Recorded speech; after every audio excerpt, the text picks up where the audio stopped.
actors and how they participate in the game. Uh, are you a believer in a one ratio where one game master for the one room? Because there is a lot of controversy, and I see on a lot of Facebook groups like people discussing like how can somebody run escape room where one employee runs like two rooms or even three rooms? Tell me, what do you think about it? It's interesting. It depends on the country, first of all, and I totally see it. For example, if we're talking about Switzerland, the salary of a game master is like comparing to your prices like a truck driver, like 10,000 US dollars per month. So it's a huge budget. Like if we're talking about euros, it's 5,000, 6,000 euros. But comparing the life there and here, I would say it's double difference. So they are trying to reduce Labor. game masters as much as possible. So they are the companies who are asking us to do self-restart rooms, hint system kiosks, which is fully automated. You just come and press the buttons, pick the puzzle you want the hint for, and it gives you the hint. So no game master interacting with you at all. You do it yourself.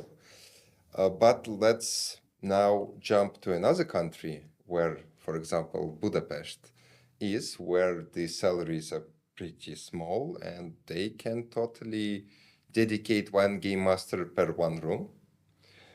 So again, there are a lot of different examples around the world. What I believe in, of course, as a player, I want dedicated One person on one, yeah. who runs the game, who watches me all the time. If I want a hint, I raise my eyes in the camera and here he is already helping me. Not like doing this for half an hour, help me please, I'm stuck. So that's a bad example of a game, of course. So as a player, I would love to have dedicated game master. As a business owner of an escape room, I would love to have one game master per 2, 3 rooms. And it's possible, it's doable. You just need a system which helps you run. Like, for example, the one we have, it's a black box and applications that allows you to give hints to skip the puzzles, do a lot of stuff. With it, you can run a couple of rooms with one person. But again, this person should know everything, how it works. I mean, where the players are at certain point, what puzzles they're solving, so he doesn't need to spend another 5 minutes to understand where they are. So Yeah. it depends on the person as well. And to get a right person to run your rooms is the hardest work, I guess, among everything. So the right person is the biggest problem. Now, let's talk a little bit more about cities, like big city versus small city, because what I see, and correct me if I'm wrong, like in the bigger cities, the model where you have high production rooms works well. Like for example, one of my locations, Atlanta, Georgia, and we have big facility there, and we have enough of clients flow that we can afford to have high production rooms, right? We're building again another one in Phoenix, Arizona. So I like to be in the bigger cities, like with all of my entertainment. But there is a lot of people who is probably watching right now, and a lot of people who either have escape room in a smaller city or want to open one in a smaller city. What would be your recommendation? It's the cities where they cannot probably afford like $100,000 budget for each of the rooms. So if you want to build three rooms, like you don't have budget of 300, 400, 500,000. What would you suggest to Even you them? don't have 100. I fully agree with you that there is a sense to build more expensive rooms in the bigger cities because you have bigger auditory. For the small cities which doesn't have a lot of people or doesn't have a lot of budget to build rooms, we offer wide range of rooms.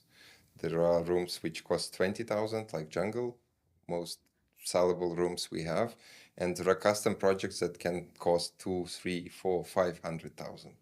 So of course you don't want to spend all your money and like trying to survive after in a small city where you have limited people coming and going.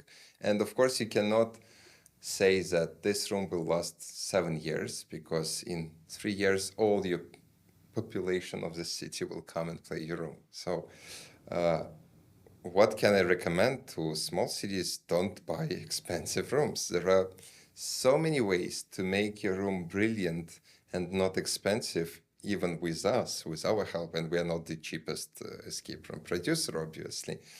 So, how to say, the approximate payback period for escape room, it should be 1.5 years, 2 years maximum. So if your calculations gives you 5 years, don't go there, obviously. And again, there are so many options how to do great room with not with a budget less than 50K. Yeah, yeah. I can tell you like one of my experiences, like during the early stages, the challenge for us was there was no one you can ask to build for you escape rooms. You have to do everything yourself. Like this is how you started. We were talking about it. This is how I started. You know, I wanted to buy something, but you cannot. I had to create a team, and we were creating everything ourselves. That was the main challenge.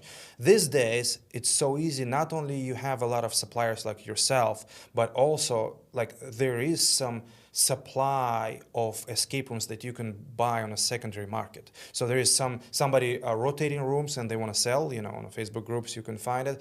There is somebody who unfortunately didn't run the business properly or something, and they closing down, or they have to shut down because of the landlord or something. And like constantly I see some options online where you can buy existing room and it's going to be with a great discount. So there is options to go with suppliers.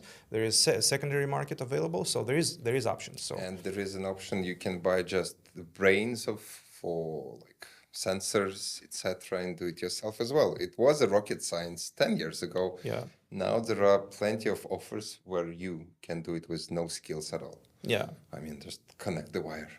So again, yes, there are a lot of options how to do it. And again, the good experience, let me tell you how I came to escape rooms so you will understand a little bit. So before 2014, there was an entertainment for not kids, for like 18 to 26 years old, where you have a team of 5.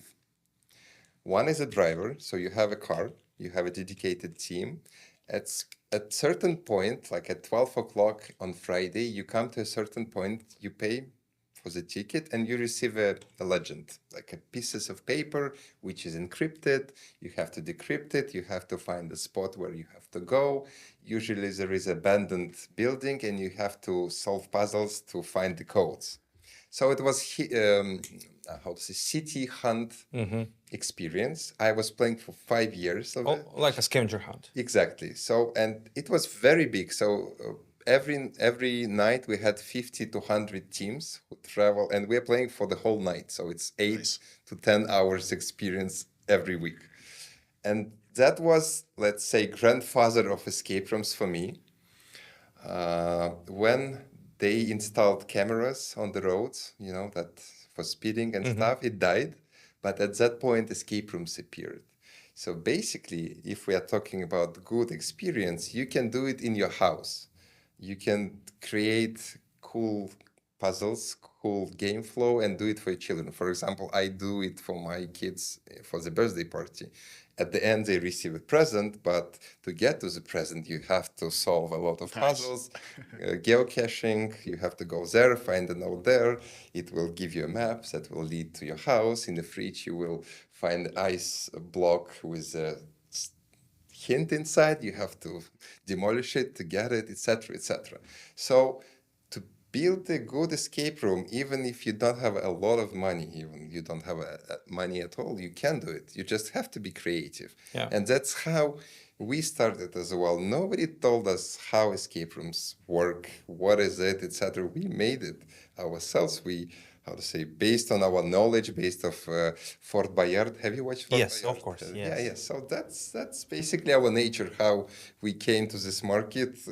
I remember my grandfather was hiding bananas when I was 3 years old, and I was searching for them like a present. So yeah, if you want to have a good escape room, you can do it with your bare hands. You just need to put your soul in it. Yeah, that's true.